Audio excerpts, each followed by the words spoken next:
ሰላም እንዴት ናችሁ? ኤልሻዳይ ነኝ። የተለያዩ የጤና ጉዳዮችን በቲክቶክም በዩቲዩብ በተለያዩ ሶሻል ሚዲያዎች ለቅላችሁ ነበር። ዛሬም ለእናንተ ይጠቅማል ብዬ ያሰብኩትን የጤና መረጃ ይዤላችሁ መጥቻለሁ። የዩቲዩብ ቻናሌ አዲስ ስለሆነ ሰብስክራይብ አድርጉ። እንዲሁም በጣም ብዙ የሰሯቸው ለጤና የሚጠቅሙ ቪዲዮዎች አሉ። እናንተም ያቸው ይጠቅማል ብላችሁ ለምታስቡትም ሰው ሼር አድርጉ።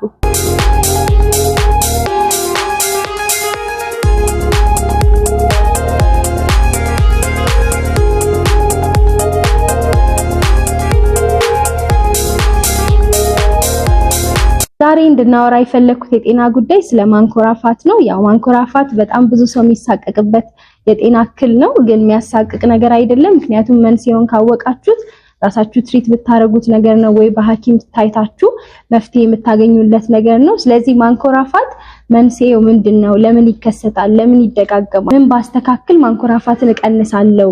ምን ላድርግ? ምን ላስተካክል የሚለውን ዛሬ አብረን እናያለን ማለት ነው።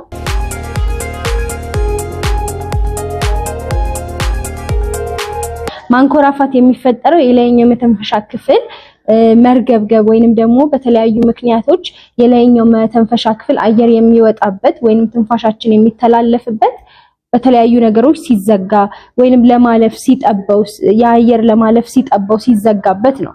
ስለዚህ ጤናማ ነው አይደለም የሚለውን እናያለን። ምክንያቱም መንስኤዎች አሉ ለዚህ የአየር ትቦ መዘጋት ወይንም የዚህ የአየር መተንፈሻ መዘጋት የተለያዩ ምክንያቶች አሉ አይደለ? እነዛ ምክንያቶች ምንድን ናቸው? ኮመኖቹስ ለምሳሌ ህፃናት ልጆች ለምን እንደሚያንኮራፉት፣ አዋቂዎች ለምን እንደሚያንኮራፉት፣ ጎልማሶች ለምን እንደሚያንኮራፉት ስንል በተወሰነ መልኩ ተመሳሳይ የሆነ መንስኤዎች አሉ። ህፃናት ላይ ኮመን የምናየው አዋቂ ላይ የምናየው አለ። በተወሰነ መልኩ ግን ተመሳሳይ መንስኤዎች ነው። ለዚህ ለአየር ለመተንፈሻ አየር መርገብገብ ወይንም ደግሞ መዘጋት ወይንም ለትቦ መጥበብ መንስኤዎች ምንድን ናቸው ስንል ለምሳሌ ህፃናት ላይ ብናይ በተደጋጋሚ ቶንሲል የሚታመሙ ህፃናት ቶንሲላቸው በሚቆጣ ጊዜ ማታ ማታ ሲተኙ ማንኮራፋት ይታያል። እንዲሁም አፍንጫቸው ውስጥ ትርፍ ስጋ እንደዚህ ትርፍ ስጋ ካለ ለመተንፈስ መቸገር ስለሚኖር ይሄ የማንኮራፋት ድምጽ ይኖራል ማለት ነው። ከዛ ውጪ ደግሞ አዋቂዎች ላይ ሳይነሳይተስ ሲኖር፣ አለርጂ፣ በተደጋጋሚ ጉንፋን፣ አፋቸውን ከፍተው የሚተኙ ሰዎች፣ አንዳንድ ጎልማሳም ሰዎች እንደዚህ ደግሞ ማታ ማታ ከፍተኛ አልኮል መጠጥ ሲጠጡ፣ ጫት መቃም፣ ሲጋራ ማጨስ እነዚህ ነገሮች የመተንፈሻ አካል መርገብገብ ወይንም የመተንፈሻ አካል አየር በደንብ እንዳይዘዋወር ስለሚያደርግ ያ ሰው ሲያንኮራፋ እናያለን ማለት ነው። እንዲሁም ደግሞ ያተኛኘት አለመመቸት፣ አንድ ሰው በጀርባው የሚተኛ ከሆነ ለመተንፈስ ይቸገራል አይደል በእንቅልፍ ሰዓት። ስለዚህ ማንኮራፋት እናስተውልበታለን። ሌላ በቂ ውሃ አለመጠጣትና አንዳንድ መድኃኒቶች በራሳቸው ምናልባት የመተንፈሻ አካል መርገብገብ ስለሚያመጡ ማንኮራፋት ልናይ እንችላለን። የቶንሲል የእንጥል ማበጥ፣ ከፍተኛ ደግሞ ድካም እና ደግሞ መርሳት የሌለብን ከፍተኛ የሆነ የሰውነት ክብደት መጨመር እና በጣም መወፈር፣ ይሄን በራሱ ለማንኮራፋት ለመተንፈሻ አካል መርገብገብ ወይንም ደግሞ የመተንፈሻ አካል መዘጋት መንስኤ ሊሆን ይችላል። ስለዚህ ለማንኮራፋት መንስኤ ብለን የምንጠቅሳቸው ነገሮች ምናስተውላቸው ነገሮች ናቸው። ቤት ውስጥ የምታስተካክሉትን ነገሮች አስተካክላችሁ ለውጥ ከሌላችሁ ወደ ሐኪም መሄድ ያስፈልጋል። ለምሳሌ የአልጋ ክፍላችሁን ራሱ ለማንኮራፋት ማስተካከል ሊኖርባችሁ ይችላል። ለምሳሌ አልጋችሁ ክፍል ውስጥ የሚሸቷችሁ የተለያዩ ሽታዎች ካሉ በእንቅልፋችሁ ሰዓት ይሄም እንደ አለርጂ ሊሆንባችሁ ስለሚችል ማንኮራፋት ሊያመጣባችሁ ይችላል። ከበድ ያሉ ጠረኖች፣ ከበድ ያሉ ሽቶዎች የሚሸቷችሁ ከሆነ አለርጂካችሁን ሊያስነሳባችሁ ስለሚችል ማንኮራፋት ልታዩ ትችላላችሁ። ቶንሲልም ጉንፋንም እንዳልኳችሁ በቤት ውስጥ ልታስተካክሉት የምትችሉትን ነገር ታስተካክላላችሁ በቀላሉ። ነገር ግን ይሄን ነገር ስፔሻሊ ህፃናቶች በጣም የሚያንኮራፉ ከሆነ አስተውላችሁ ራሳችሁ ወደ ሐኪም ማሳየት ያስፈልጋል። አዋቂም ደግሞ እንዳልኳችሁ እነዚህን መንስኤዎች ራሳችሁ ለማስተካከል ትሞክራላችሁ። አዲዎቹን አውቃችሁ እቤት ትሪት ስታረጓቸው ለውጥ ካያችሁ አንድ ነገር ነው። ካልሆነ ግን በዋነኝነት በሐኪም ትታያላችሁ። በሐኪም ስትታዩም ደግሞ ከአንገት በላይ ስፔሻሊስት ጋር ትታያላችሁ። ከአንገት በላይ ስፔሻሊስት ጋር ቢሆን የተሻለ ነው። ከአንገት በላይ ስፔሻሊስት ጋር ትታያላችሁ። ህፃናት ልጆቻችሁም ከሆነ እነሱንም በቶሎ ወደ ሐኪም ታሳያላችሁ።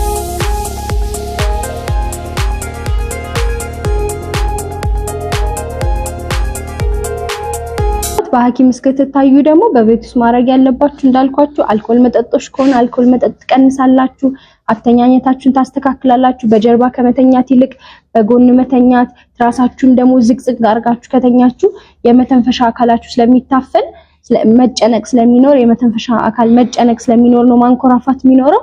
ስለዚህ እሱንም ታስተካክላላችሁ። በቂ ውሃ ትጠጣላችሁ። ምክንያቱም በቂ ውሃ መጠጣት እንዳልኳችሁ የመተንፈሻ አካል ጤናማ የሆነ አተነፋፈስ ስርዓት እንዲኖራችሁ ይረዳል። የምትተኙበትን ክፍል ታጸዳላችሁ፣ ለሽታ አለርጂ እንዳትሆኑ። ሌላ ደግሞ ማድረግ ያለባችሁ ነገር ምንድነው? ውፍረት መቀነስ፣ አካላዊ እንቅስቃሴ በደንብ ማድረግ ያስፈልጋል። ምክንያቱም ውፍረት መጨመርም ለአተነፋፈስ ችግር ስለሚያመጣ ነው ማንኮራፋቱን የሚያመጣው። ስለዚህ ኤክሰርሳይዝ ታረጋላችሁ። አመጋገብም እንደዚሁ ቅባት ያላቸው ነገሮች፣ እንቅልፍ መንሳትም። አሁን ለምሳሌ ልትተኙ ልክ ቅባት ያላቸው ምግቦች ስትበሉ አንደኛ የጨጓራ ችግር ያመጣል፣ የተለያዩ ችግሮች ያመጣል አይደል? ስለዚህ ምናልባት ደግሞ ቀላሉን ሌላ የምታስተውሉት ነገር ያተነፋፈስ ችግር ነው። ስለዚህ ቅባት ያላቸው ምግቦች አለመመገብ፣ ጤናማ የሆነ ምግብ ማዘውተር። ከመተኛታችሁ በፊት ደግሞ የተለያዩ ኸርባል ቲዎችን ወይንም በቤት ውስጥ የሚዘጋጁ ለጤና የሚጠቅሙ የሻይ ለምሳሌ ሻይ በሎሚ ሊሆን ይችላል፣ ሻይ በማር ሊሆን ይችላል፣ ወይንም የሜንት ቅጠል ሻይ። እንደዚህ አይነት ነገሮች በጣም ለእንቅልፍም ይረዳሉ፣ ፕላስ ያተነፋፈስ ችግር እንዳይኖርም ስለሚረዱ ሻይ በማር፣ ሻይ በጅንጅብል፣ ሻይ በሎሚ፣ በሜንት ቅጠል የተፈላ ሻይ፣ እንደዚህ አይነት ነገሮች ብትጠቀሙ የተሻለ ነው። ያው ለማንኮራፋት መፍትሄው እንዳልኳችሁ ሀቢታችሁ ማስተካከል ነው። ሀቢታችሁን ካስተካከላችሁ፣ አተኛኘታችሁን፣ አንዳንድ ልማዶችን ከተዋችሁ፣ ትራስ ካስተካከላችሁ፣ ኤክሰርሳይዝ ካደርጋችሁ፣ ጤናማ አመጋገብ ከተመገባችሁ፣ በቂ ውሃ ከጠጣችሁ ማንኮራፋት ይስተካከላል። የመተኛ ክፍላችሁን ካስተካከላችሁ እንዳልኳችሁ ማንኮራፋት የሚቀር ነገር ነው። ነገር ግን እነዚህ አይነት ሀቢቶች አስተካክላችሁ ለውጥ ከሌለ እንዳልኳችሁ በአንገት በላይ ስፔሻሊስት ትታያላችሁ።